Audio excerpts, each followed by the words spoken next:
Leave this chanting and singing and telling of beads. Who dost thou worship in this lonely, dark corner of a temple with doors all shut? Open thine eyes and see thy God is not before thee. He is there where the tiller is tilling the hard ground and where the pathmaker is breaking stones. He is with them in sun and in shower, and his garment is covered with dust. Put off thy holy mantle, and even like him, come down on the dusty soil. Deliverance. Where is this deliverance to be found? Our Master himself has joyfully taken upon him the bonds of creation. He is bound with us all forever. Come out of thy meditations and leave aside thy flowers and incense. What harm is there if thy clothes become tattered and stained? Meet him and stand by him in toil and in sweat of thy brow.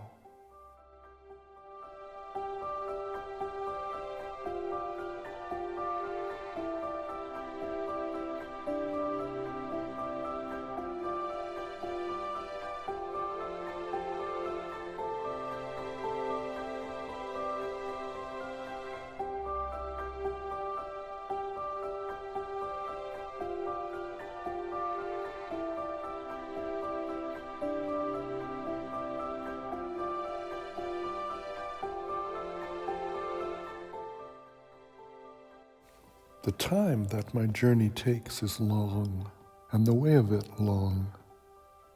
I came out of the chariot of the first gleam of light and pursued my voyage through the wildernesses of worlds, leaving my track on many a star and planet. It is the most distant course that comes nearest to thyself, and that training is the most intricate which leads to the utter simplicity of a tune. The traveler has to knock at every alien door to come to his own, and one has to wander through all the outer worlds to reach the innermost shrine at the end.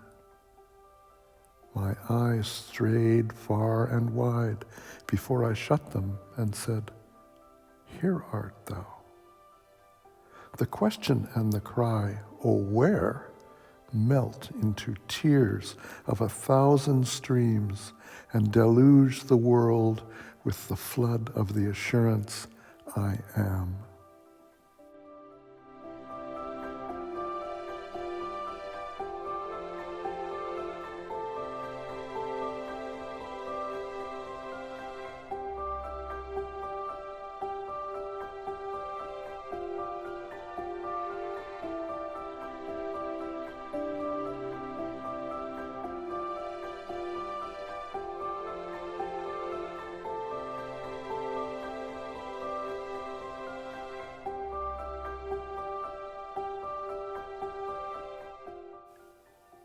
The song that I came to sing remains unsung to this day.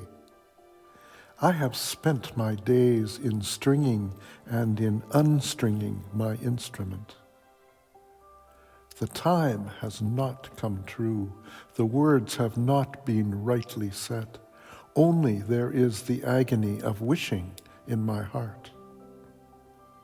The blossom has not opened. Only the wind is sighing by. I have not seen his face, nor have I listened to his voice.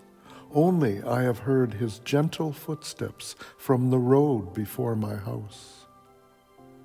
The livelong day has passed in spreading his seat on the floor, but the lamp has not been lit, and I cannot ask him into my house. I live in the hope of meeting with him, but this meeting is not yet.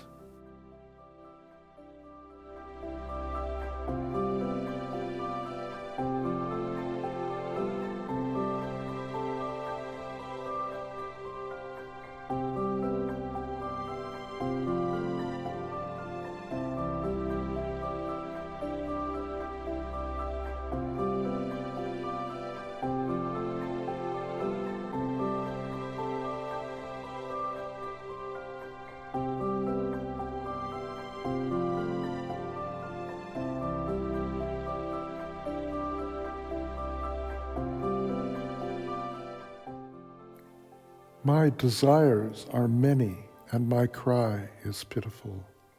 But ever didst thou save me by hard refusals, and this strong mercy has been wrought into my life through and through. Day by day, thou art making me worthy of the simple, great gifts that thou gavest to me unasked, this sky and the light, this body and the life and the mind, saving me from perils of overmuch desire. There are times when I languidly linger and times when I awaken and hurry in search of my goal. But cruelly thou hidest thyself from before me. Day by day thou art making me worthy of thy full acceptance by refusing me ever and anon, saving me from perils of weak, uncertain desire.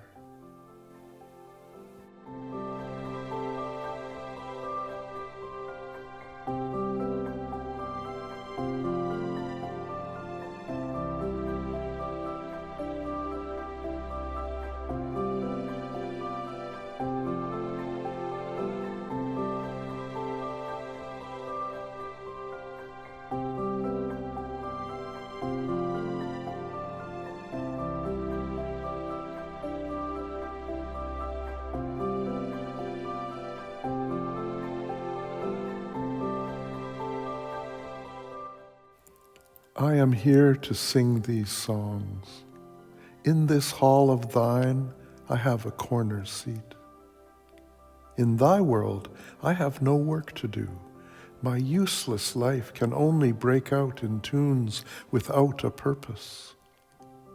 When the hour strikes for thy silent worship at the dark temple of midnight, command me, my master, to stand before thee to sing.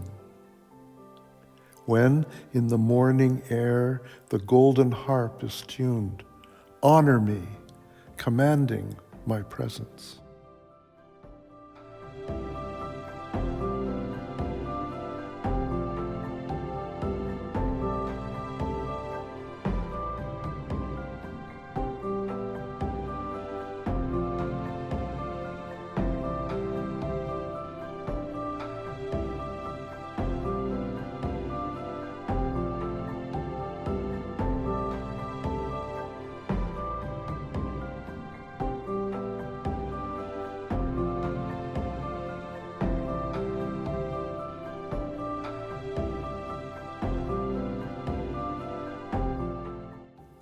I have had my invitation to this world's festival, and thus my life has been blessed.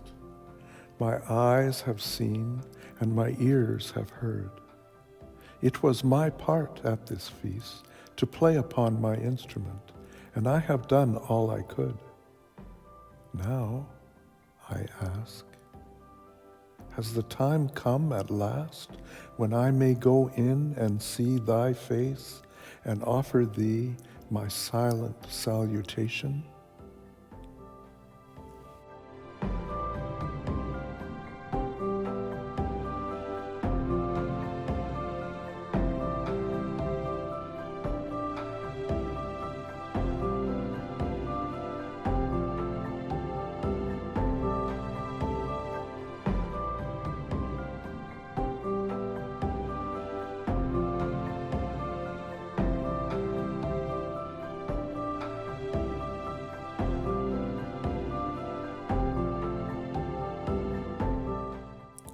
I am only waiting for love to give myself up at last into his hands.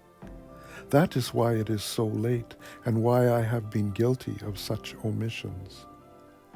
They come with their laws and their codes to bind me fast, but I evade them ever, for I am only waiting for love to give myself up at last into his hands. People blame me and call me heedless. I doubt not they are right in their blame. The market day is over, and work is all done for the busy. Those who came to call me in vain have gone back in anger. I am only waiting for love to give myself up, at last, into his hands.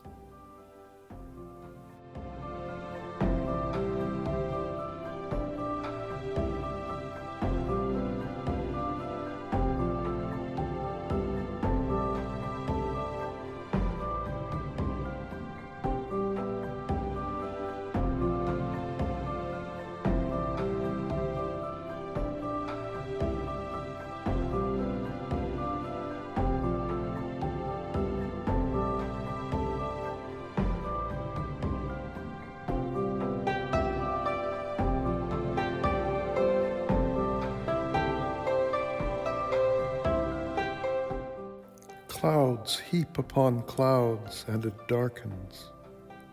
Ah, love, why dost thou let me wait outside at the door all alone?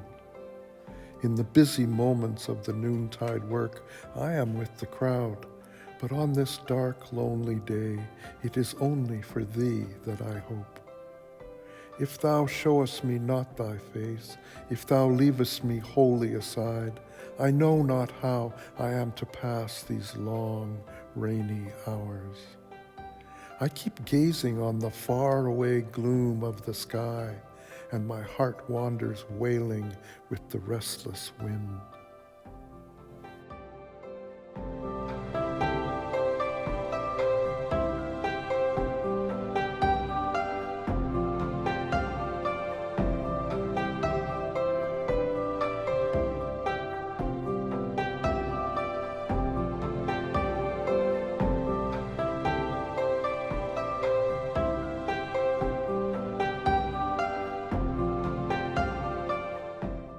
If thou speakest not, I will fill my heart with thy silence and endure it.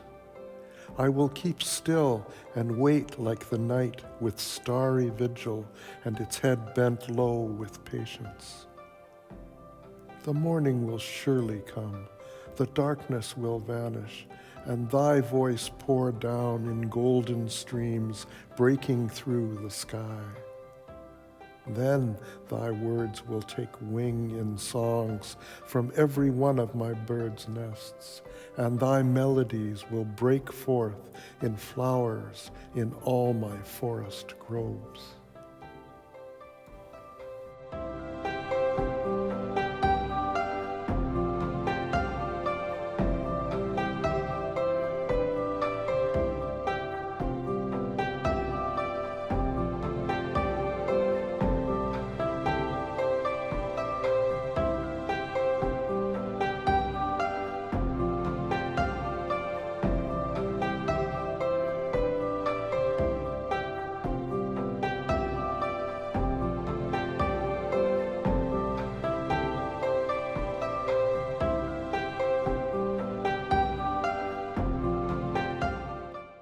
On the day when the lotus bloomed, alas, my mind was straying, and I knew it not.